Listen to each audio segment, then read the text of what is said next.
اعوذ باللہ من الشیطان الرجیم بسم اللہ الرحمن الرحیم یا ایھا الذین آمنوا، اے وہ لوگو جو ایمان لائے ہو، لا تتخذوا الیہود والنصارى اولیاء، یہود و نصارہ کو دوست نہ بناؤ۔ دوستی کون سی؟ دلی دوستی۔ یہ باتیں ہم پڑھ چکے ہیں۔ دلی دوستی مسلمان کی کس سے ہو سکتی ہے؟ مسلمان سے، کافروں سے نہیں۔ بعضهم اولیاء بعض، یہ تو آپس میں ایک دوسرے کے دوست ہیں۔ آج تو دوستی بہت واضح ہے، یعنی نیتن یاہو کے پیچھے کون کھڑا ہے آج؟ ٹرمپ کھڑا ہوا ہے۔ کبھی برطانیہ کھڑا ہوا تھا، بیلفور ڈکلیریشن وہاں سے شروع ہوا، تو 1948 میں اسرائیل کا غاصبانہ قبضہ اور قیام، اور یو این میں امریکہ نے کروایا اس کو اپروو، تو پہلے برطانیہ، آج امریکہ پیچھے کھڑا ہے۔ فرنگ کی رگے جاں پنجے یہود میں ہے۔ آج یہ دوستیاں نظر آ رہی ہیں۔ ہمارے استاد ڈاکٹر اسرار صاحب نے یہ نکتہ بھی بتایا، یہ قرآن پاک کی پروفیسی تھی، قرآن پاک کی پیشن گوئی، ورنہ صدیوں تک تو ان کے اندر دشمنیاں رہیں، ود ان کرسچینٹی بھی دشمنیاں رہی ہیں، اور کرسچنز اور یہود کے درمیان بھی جھگڑے رہے ہیں، مگر قرآن پاک کی ایک پروفیسی تھی، یا ایک قرآن پاک کی پیشن گوئی تھی، آج ہم پچھلی صدی میں دیکھنے پورا ہوتی ہوئی دکھائی دے رہی ہے۔ یہود اور مسیحیت کے ماننے والے ایک دوسرے کے دوست بنے ہوئے، ورنہ بدترین نفرتیں تھیں، بدترین دشمنیاں ان کے اندر تھی۔ بعضهم اولیاء بعض، ان کو دوست نہ بناؤ، یہ تو آپس میں ایک دوسرے کے دوست ہیں۔ ومن یتولہم منکم فانہ منہم، اور تم میں سے جس نے انہیں دوست بنایا تو بے شک وہ انہی میں سے ہے۔ اگر یہ پسند تم بھی انہی میں شمار ہوگے۔ ان اللہ لا یہدی القوم الظالمین، بے شک اللہ ظالم قوم کو ہدایت نہیں دیتا۔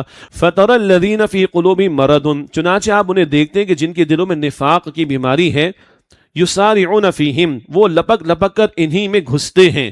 یقولون نخشی ان تصیبنا دائرہ، کہتے ہیں کہ ہم ڈرتے ہیں کہ ہم پر کوئی مصیبت کا چکر نہ آ پڑے۔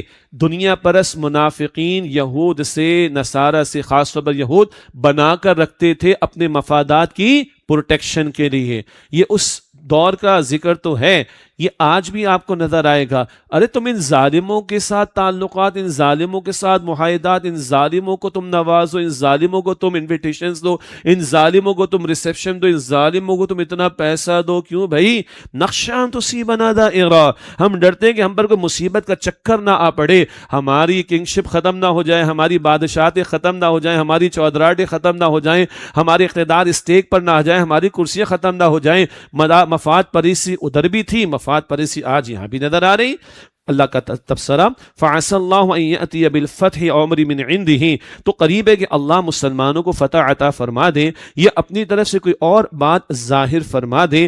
فَيُصْبِحُوا عَلَى مَا أَسَرُّوا فِي أَنفُسِهِمْ نادمین، پھر اس وقت یہ لوگ اس بات پر پچھتانے والے ہو جائیں جو انہوں نے اپنے دلوں میں چھپا رکھی تھی۔ یہ مفاد پرستی پھر ان کی سٹیک پر آ جائے گی، اللہ کو فیصلہ لے آئے، مسلمانوں کو فتح دے دے، یہ حسرت کی نگاہوں سے دیکھتے رہ جائیں گے۔ آج بھی ممکن ہے اللہ ظالموں کو مٹا کر ایمان والوں کو غلبہ دے دے، تو پھر ظالموں کا ساتھ دینے والے اور ان سے پینگے بڑھانے والوں کا کیا عالم ہوگا، تصور تھوڑا بہت کیا جا سکتا ہے۔ بس جوڑے نگاہ کو واضح رکھیں، یہ قرآن بصیرت دیتا ہے کہ جس کی روشنی میں بندہ اپنے حالات میں حق و باطل میں فرق کرنے کے قابل ہو سکتا ہے۔ اللہ وہ قرآن کے ذریعے باطن کی بصیرت ہمیں عطا فرمائے۔ وَيَقُولُ الَّذِينَ آمَنُوا أَهَؤُلَاءِ الَّذِينَ أَقْسَمُوا بِاللَّهِ جَهْدَ أَيْمَانِهِمْ، اور اس وقت، کس وقت؟ مسلمانوں کو اللہ فتح دے دے، کوئی اور فیصلہ لیا، اس وقت کیا ہوگا؟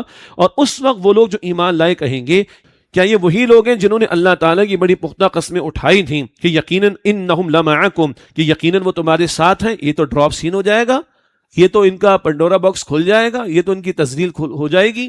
تو یہ تھے جو قسمیں اٹھاتے تھے کہ مسلمانوں تمہارے ساتھ ہیں۔ حبطت اعمالہم، ان کے اعمال برباد ہو گئے۔ فاصبحوا خاسرین، پھر وہ خسارہ اٹھانے والوں میں سے ہو گئے۔ یا ایھا الذین آمنوا، اے وہ لوگوں جو ایمان لائے ہو، من یرتد منکم عن دینہ، جو شخص تم میں سے اپنے دین سے پھر جائے، یرتد، اسی سے لفظ مرتد، دین سے پھر جانے والا، انگریزی میں اپوسٹیٹ جسے کہا جاتا ہے، اور مرتد کی سزا کیا ہے؟ قتل۔ ذہن میں رکھیے گا، تفصیل ہے مگر سزا بہرحال اس کے لیے قتل بتائی گئی ہے۔ البتہ یہاں ایک عملی ارتداد کا ذکر ہے، جیسے ایک عقیدہ، ایک کفر عقیدے کا ہوتا ہے جی، اور ایک کفر عمل کا ہوتا ہے۔ تو ایک ارتداد عقیدے کا ہوگا، دین سے گیا، ایک ارتداد عمل کا، بندہ دین سے ہٹے، دین کے احکام سے دور ہو جائے۔ یہ خطرہ کس کو ہے؟ یہ ہمیں اللہ میں محفوظ رکھے۔ فرمایا جا رہا ہے یا ایھا الذین آمنوا، اے وہ لوگ جو ایمان لائے ہو، من یرتد منکم عن دینہ، جو شخص تم میں سے اپنے دین سے پھر جائے، فسوف یأتی اللہ بقوم یحبہم ویحبونہ، تو اللہ جلد ایک ایسی قوم کو لے آئے گا کہ اللہ ان سے محبت فرمائے گا اور وہ لوگ اللہ سے محبت کریں گے۔ نوٹ کیجئے گا 4 باتیں، اللہ ان سے محبت فرمائے گا، وہ اللہ سے محبت کریں گے۔ اذلۃ علی المؤمنین اعزۃ علی الکافرین، مومنوں کے حق میں نرم ہوں گے، کافروں پر سخت ہوں گے۔ یجاہدون فی سبیل اللہ، اللہ کی راہ میں جہاد کریں گے۔ جہاد کی انتہا قتال کا میدان بھی سجدہ ہے، البتہ جہاد مستقل محنت۔ یجاہدون فی سبیل اللہ، اللہ کی راہ میں جہاد کریں گے۔ ولا یخافون لومۃ لائم، اور کسی ملامت کرنے والے کی ملامت سے نہیں ڈریں گے۔ اگر تم ارتداد اختیار کرو گے، تم دین سے پھرو گے، اللہ ان صفات والوں کو لے آئے گا۔ کون؟ نمبر 1، وہ اللہ سے محبت کریں گے اور اللہ ان سے محبت کرے گا۔ ایمان والوں کے حق میں نرم ہوں گے، کفار پر وہ سخت ہوں گے۔ اللہ کی راہ میں جہاد کریں گے اور کسی ملامت کرنے والے کی ملامت سے نہیں ڈریں گے۔ اب ہمارے لیے پریکٹیکل بات کیا ہے؟ اگر ہماری یہ صفات ہیں الحمدللہ تو ہم دین پر ہیں،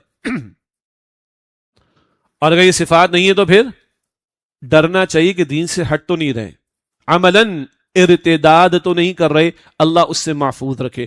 اللہ سب سے بڑھ کر اپنی محبت عطا کر دے اور اللہ ہم سے محبت کرنے والا ہو جائے۔ پڑھ چکے ہیں ایمان والوں کی سب سے بڑھ کر محبت اللہ کے لیے، سورہ البقرہ آیت 165 میں۔ اور ایمان والوں کے حق میں نرم دل ہونا، کفار پر شدید ہونا۔ آج کافر اچھے لگ رہے ہیں، مسلمان برے لگ رہے ہیں، استغفر اللہ۔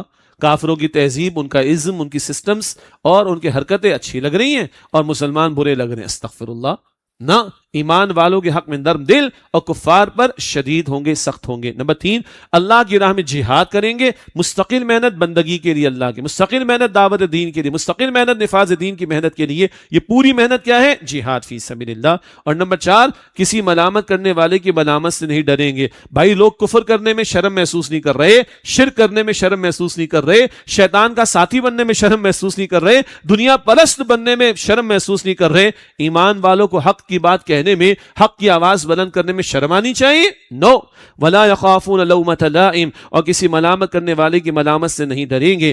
ذالک فضل اللہ یؤتیہ من یشاء، یہ اللہ کا فضل ہے، وہ اسے عطا فرماتا ہے جسے چاہتا ہے۔ واللہ واسع علیم، اور اللہ بڑی وسعت والا، خوب علم رکھنے والا ہے۔ اللہ سبحانہ وتعالی یہ صفات ہمیں عطا فرمائے۔ فرمایا انما ولیکم اللہ ورسولہ والذین آمنوا الذین یقیمون الصلاۃ ویؤتون الزکاۃ وہم راکعون، بے شک تمہارے دوست تو اللہ اور اس کے رسول ہیں صلی اللہ علیہ وسلم، اور وہ ایمان والے ہیں جو نماز قائم کرتے اور زکوٰۃ ادا کرتے ہیں، وہم راکعون، اور وہ ہر حال میں اللہ کے حضور جھکنے والے ہیں۔ یا رکوع فقط نماز کا رکوع نہیں ہے، رکوع جھکنے کے معنی میں پوری زندگی جھکے رہتے ہیں، اللہ کے حکم کے تابع رہتے ہیں۔ تو ایمان والوں کی دوستی اللہ کے نیک بندوں سے ہوگی، ایمان والوں سے ہوگی، نہ کہ اللہ کے دشمنوں سے۔ اللہ یہ صفات ہمیں اختیار کرنے اور ایمان والوں ہی سے دوستیاں اختیار کرنے کی توفیق عطا فرمائے۔ وَمَن يَتَوَلَّ اللَّهَ وَرَسُولَهُ وَالَّذِينَ آمَنُوا، اور جو اللہ سبحانہ وتعالی اور اس کے رسول علیہ السلام اور ایمان والوں کو دوست بنائے، فَإِنَّ حِزْبَ اللَّهِ هُمُ الْغَالِبُونَ، تو بے شک اللہ کی جماعت ہی غالب آنے والی ہے۔ اللہ حزب اللہ میں ہمیں شامل فرمائے۔ 2 ہی جماعتیں دنیا میں بھائی، سورہ مجادلہ 28واں پارہ، اس میں حزب اللہ اللہ کی پارٹی اور حزب الشیطان شیطان کی پارٹی۔ اللہ حزب اللہ میں، اللہ کی جماعت میں ہمیں شامل رکھے۔ وآخر دعوانا ان الحمد للہ رب العالمین، والسلام علیکم ورحمۃ اللہ وبرکاتہ۔